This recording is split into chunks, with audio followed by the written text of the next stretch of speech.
Последниот месец од смртоносната листерија во Македонија заболеа 8 лица. Од нив 4 починаа, а 2 од починатите се од Кочани.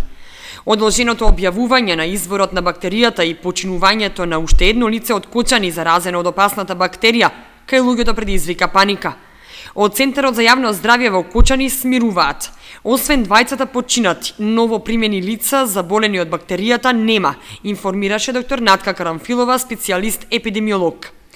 Инаку постојано се одложува објавувањето на изворот на бактеријата листерија.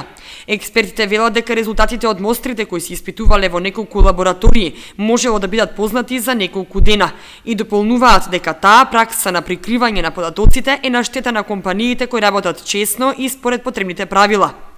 Стравот од листерија и фактот што една од можните извори на зараза е месото и преработките, продажбата на месо и месни производи во Кочани ја намали за околу 40%.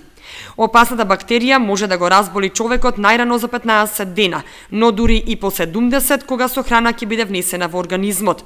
Не се пренесува од човек на човек, но смртноста е многу висока.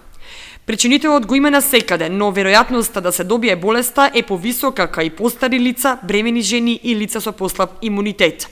Веднаш по внесувањето во организмот може да не даде никакви симптоми. Кај здрави лица со подобар имунитет, заболувањето поминува со полесна клиничка слика, диареја, зголемена температура, која трае неколку дена и спонтано поминува. Лекарите и понатаму апелираат во летните месеци да се намали консумирањето на сувомеснати производи, како и на млечните, кои се направени од непастеризирано млеко, бидејќи листеријата, за разлика од останатите бактерии, живее во поголем температурен распон и додаваат дека лошо е што бактеријата толерира ниски температури и сол.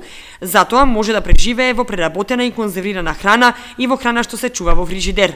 Да се внимава и на конзумирањето на путери, кремови, замрзнато месо, овошје и зеленчук и директен контакт со заразени животни.